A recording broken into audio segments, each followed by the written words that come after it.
Questa mattina, attorno alle ore 11:30, un incidente stradale è avvenuto all'imboccatura del ponte translagunare dal lato di Sottomarina. Due ragazzi a bordo di uno scooter, che si stavano recando da Chioggia in direzione del litorale, si sono scontrate con un automobilista che procedeva in direzione opposta.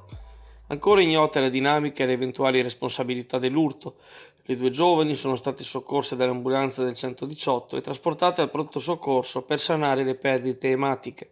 Al momento non si conoscono le loro condizioni, che non dovrebbero essere gravi. La polizia locale ha provveduto ai rilievi e a regolare il traffico nei pressi dell'isola dell'Unione. Eventuali ulteriori aggiornamenti in seguito.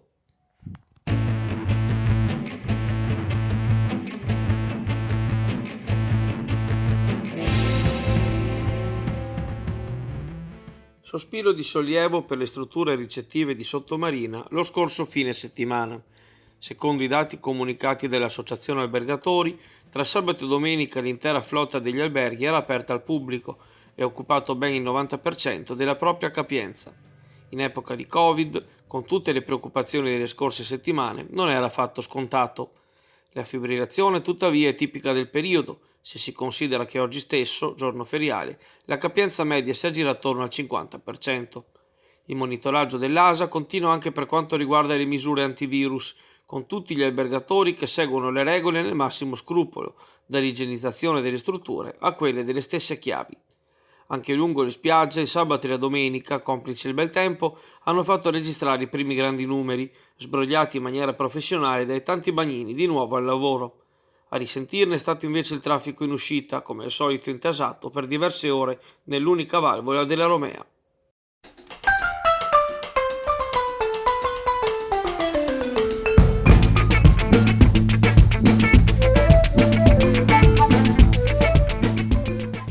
Sono trascorsi oltre 7 mesi dall'acqua alta eccezionale di novembre. In mezzo c'è stata anche l'epidemia di Covid, ma il grosso dei rimborsi per le devastazioni perate della marea pare sia arrivato solo a Venezia e non a Chioggia. Lo denuncia Beniamino Boscolo, consigliere comunale di Forza Italia, che accende un faro sull'attuale situazione. Nel capoluogo sono già arrivati alla sesta tranche dei pagamenti, in Laguna Sud invece siamo in alto mare e non si capisce perché. Questo ritardo non è giustificabile. Anche Chioggia, tuttavia, aveva approvato i criteri e termini per la ricognizione dei danni subiti, necessari a presentare le domande di rimborso. Sono 542 i privati che attendono quasi 5 milioni di euro, dei 15 calcolati dal Comune a dicembre, all'interno del quadro che vede anche il ripristino degli edifici pubblici. La Regione aveva fornito indicazioni puntuali, prosegue Beniamino Boscolo, ma siamo al punto di partenza. Commercianti ed esercenti sono già fiaccati dai mesi di chiusura per il virus. Conclude l'esponente della minoranza. L'assessora Cavazzana afferma che il sostegno ai privati sarà possibile solo dopo l'erogazione dei fondi per il patrimonio pubblico. Ma come mai a Venezia sono riusciti a fare l'uno e l'altro e a Chioggia no? Temo non siano sufficienti le lettere di cortesia istituzionali tra enti e burocrazie.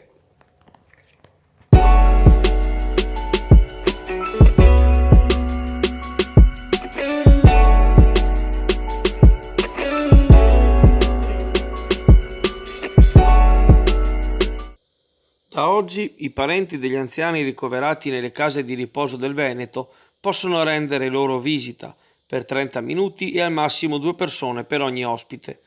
Lo ha reso noto la Regione attraverso la nuova ordinanza del presidente Zaia, comunicata nella conferenza odierna assieme all'assessore alle politiche sociali Manuela Lanzarin.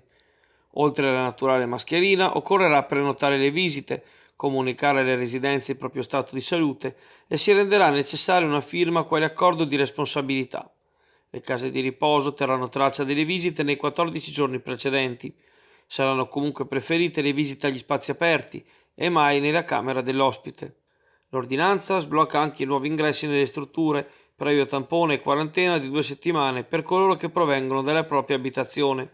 I tamponi comunque proseguiranno per anziani operatori delle residenze ogni 20 giorni.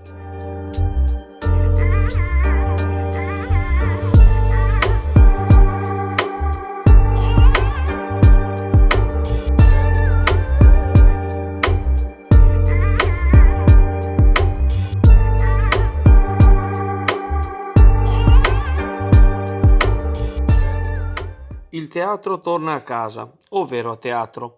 è lo slogan scelto dal circuito regionale Arteven per annunciare che 2 spettacoli saltati in inverno nella stagione di teatro e di danza a Chioggia stanno per essere recuperati in estate. Precisamente lo show Super Ginger con Anna De Franceschi, che era in calendario il 5 marzo al Don Bosco, viene riprogrammato per il 2 e il 3 luglio alle ore 21:15 nell'auditorium di Calle San Nicolò.